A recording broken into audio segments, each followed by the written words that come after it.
Thomas, welcome along to the podcast. Always good to have you with us. We're talking about your latest column, Resurrectionists. Now, that's an interesting title.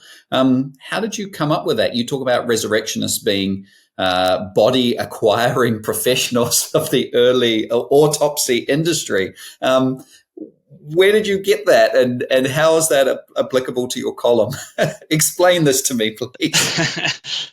Well, thanks for having me, Jace. So I guess I was looking at writing a column on the Labour Party conference and how you come back after what really was an electoral death. The previous election, Labour suffered a heavy defeat. And there wasn't just a move to the political right. People fled further left as well. So it was Labour specifically who got eviscerated. And I was thinking that in terms of death. And then, you got to do the autopsy after death. Why did Labour die? And then I started wondering, how did they used to acquire bodies? And I went down this whole rabbit hole when I should have been doing my actual work, learning about the economics of body supply in early medical professions. And so there were these people called resurrectionists who were going through graves, digging up bodies to then sell to medical schools. And so, when you have a political party that has died, they need some resurrectionists to take the body to get it autopsied, to find the cause of death. And bring it back to life in some ways, I think, as well. You talked about Labour doing their autopsy over the past year behind closed doors. A lot, this is what all, I think, political parties do. They have these behind closed doors discussions. Do you think the public misses out on something when that happens, or is that kind of the right and proper way to do it, and we should let them have their discussions and then present us with the outcomes, or should there be more transparency? What do you think? Yeah, it's a really good question, I think. I mean, obviously after an election, the media and the commentariat do their own post-mortem. Talking heads will have their reckons about what exactly went wrong. But I think there's a value in parties doing it for themselves. Certainly far fewer people are members of political parties these days than in previous generations. People get involved less. But for those who do, parties need to be able to have a discussion themselves about who they are, what they value, and what went wrong. I think the advantage of them having it behind closed doors, so to speak, both among caucus in Parliament and in the kind of wider party apparatus, is that it means people can have an internal argument without stressing too much about the party brand. It can be a real and substantive disagreement where they don't wear kitty gloves because they don't want to seem divisive. So I think it's fair enough for parties to want to do it behind closed doors. And we don't really miss out because we get the media opinion and people doing their own dissection. And often a lot of them are connected with party insiders and get the inside track and things like that. So after the post-mortem, they had their conference and they presented the results, I guess you would, of the autopsy. And they presented a whole raft of things that they might present at the next election, platforms that they might have going forward. And there's a particular focus on finance and the current government's financing, and particularly Barbara Edmonds, you quote there, talking about economic vandalism to describe the tax cuts, and austerity to describe some of these things as well. Is this politicking by Barbara Edmonds, or is she building a case? Is she laying the foundation for something going forward? What do you reckon? I mean, I think there's probably a bit of politicking and a bit of substantive policy disagreement there. But certainly she's laying the platform for what I think will be a sustained attack on the government going forward. So she describes specifically the government's tax cuts as economic vandalism. And this is part of the broader debate about whether these tax cuts are funded by debt or funded by spending savings. And it sort of depends about how you organize your books. So the government have promised and implemented tax cuts and also cut government spending by about the same amount. So the government's position is this is fully costed. We're not funding these tax cuts by taking on more debt. But the other side of that is the government is still running a deficit. The government is still spending more money than it is bringing in.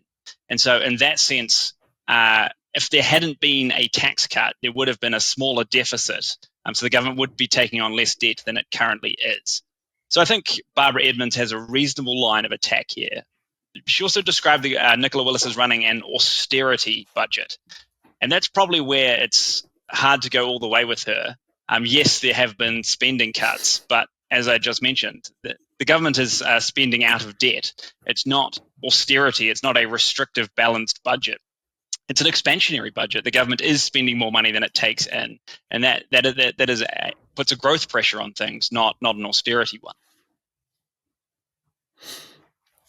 So then, a couple of things I think coming out of that. One is this a fair criticism, given that Labor ran deficits previously, and now it's easy when you're in opposition to get more firepower, I guess, and to be more critical when you're not in charge and you're not making the calls with the responsibility of having to follow through on it. And why not cut spending instead of increasing tax? It seems to be the other way to come at it. If you're spending more than you're bringing in, why not cut the spending and not raise taxes? Yeah, so I'd say it's partially a fair enough criticism. Certainly, Labor in the latter half of their government after COVID radically increased government spending and started running some quite large deficits. And it looks like it's very difficult to wind all of that back. But for the first couple of years of the Labor government, they did run a budget surplus. So there is something to be said there, that it was not a complete run deficits all the time government. But I think more importantly, Barbara Edmonds and Labor more generally are wanting to distance themselves from the COVID era. They don't want to disavow what they did, but they want to say that it was exceptional and extraordinary circumstances, and we did what was necessary, but now we need to do something different. There is also the third way. I mean, this kind of, you mentioned, should we not cut spending rather than raise taxes? Cutting spending, raising taxes are the two, and then economic growth is really the one that allows, that forgives all sins, that if you grow the size of your economy, your debt matters less, and actually, even if your tax rates stay the same, you should raise more tax revenue. More money should come in, because when you have a corporate tax and the businesses are more profitable, then the government gets a bit more of a slice as well. But productivity or economic growth is hard to generate. I think, whether we should be cutting spending or raising taxes is the perennial question that does exist in politics. It's probably fair to say that it would be hard for a Labor finance person to say we should be spending less money. But it is a strong sign that Barbara Edmonds sees being credible about spending a lot of money means doing that in a financially prudent way. Well, one of the ways that they have suggested that they would cover that gap and be, put that, close that gap and be able to keep the spending as it is to put capital gains tax back on the table. How do you think that will play out, given that you've said here that taxes are never popular, but some people may bite the bullet with this? How do you think, particularly with the capital gains tax suggestion, that might go? Yeah, it is an interesting one because capital gains taxes have been floated for a long time. They've always been hovering around. And then I think there's certainly a large portion of the Labor base who are very upset that when Labor had an absolute majority, they didn't implement a capital gains tax. Because as far as government policies are concerned, bringing in new taxes is easier than many things. It's much easier than building a hospital, right? Bringing in a new tax just means drafting some legislation, and you have to kind of look to make sure there aren't unforeseen consequences. But there isn't this sort of long-term kind of arc of infrastructure, which is really complicated. So capital gains taxes are tricky in terms of popularity. You do often see these headlines where, a majority of New Zealanders support a capital gains tax. And so it can seem like, this could be something people are really on board with. But when you dig in further and prod on those numbers, often what is being said is that New Zealanders support a capital gains tax that would apply to other people. There are exclusions for things like the family home. But as soon as you start doing these complicated things where you make exclusions for certain forms of capital gain, you just increase the complexity and therefore compliance costs. But also, if you exclude the family home, so you're not taxing middle New Zealand more, but you're taxing the rich people more, you actually exclude most of the houses. And so then you just don't generate as much revenue as you wanted anyway. So I don't think, on balance, if a capital gains tax was taken to the New Zealand electorate and then criticised from the other side of the house, I don't think it is popular. But I do think under the right circumstances, New Zealand would get used to it. There's a whole bunch of things which at the time of implementation aren't that popular, but just sort of hang around. John Key famously raised GST, and his own voters were really not supportive of that. The national base were not super excited about paying more tax. But GST didn't get reduced when the new government came in. Sometimes things, even when they're unpopular, if they get brought in, just hang around anyway. Yeah. Well, that's one of their ideas, and it may or may not draw voters back to them. But if you were a Labour strategist and you had to advise them on what they should do between now and the next election in a couple of years' time, what would be your advice for them to kind of at least be maybe not make a full-on resurrection comeback and take government, although you've said that's not out of the realm of possibility, but at least to be competitive in the next election? What would your advice to them be? Yeah, well, when writing the column, my mind went back to the American political strategist James Carville, who very famously was running Bill Clinton's campaign for president, and he hung up in all of their election offices just the four-word slogan, "It's the economy, stupid." He's from Louisiana, he's from the South, and he's a rough-talking kind of guy, but he wanted to make sure that the campaign wasn't talking about things that people didn't care about. And so for him, at that time, it was the economy. And I think that is true for Labour as well. In the previous election, they did kind of talk about bread and butter issues was their slogan. But I think they need to keep hammering home these things, the concerns of ordinary Kiwis, and not get caught in the trap of thinking that whatever it is that political staffers and political enthusiasts care about, that is what the New Zealand electorate cares about. So, Barbara Edmonds attacking the government for economic vandalism. We're in a tough economic time. And so if they can tie the government to unemployment rates in people's minds, that's a really, really strong thing to be talking about because people care about employment. I think biting at every kind of culture war issue is perhaps not going to win them many votes because most people, most of the time, are not concerned about the ins and outs of what happens in the House and Parliament. And so making sure you hammer home the message about ordinary Kiwis' bread and butter issues will set them in good stead. So basically forget the policy wonk talk and just speak like everyday middle New Zealand. Thomas, thanks for being with us, and lots to think about coming out of this column. But thanks for your thoughts. Thanks for having me, Jace. Autopsies are an ugly business, but the insight gained is irreplaceable.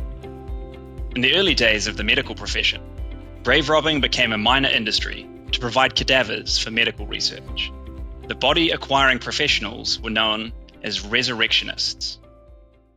Over the past year, Labour has conducted its autopsy behind closed doors, away from the nosy public. Last weekend, we saw the first display of what Labour has learned from its post-mortem at its annual conference in Christchurch. Hipkins promised rail-enabled ferries, a full rebuild of the Dunedin Hospital, reusing a policy from 2017, and denounced any New Zealand involvement in the AUKUS military pact. All policies designed to function primarily as a tax on the current government.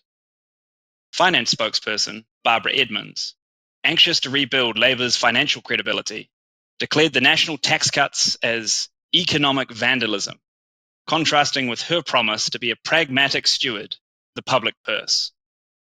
Edmonds took the criticism a step further, accusing her counterpart Nicola Willis of austerity, an accusation that sits awkwardly with the government's love affair with budget deficits. The policy elephant in the room was tax. Nothing was announced, but the party has voted to continue working on capital gains and wealth tax proposals. Taxes are never popular, but if Labour has a well-defined proposal on the table, with plenty of time on their hands, the electorate may hold their nose and vote for it. By the government's own numbers, they won't run a budget surplus until at least 2027, so the economic case for higher taxes could be substantial. Not all messaging has been within Labour's control.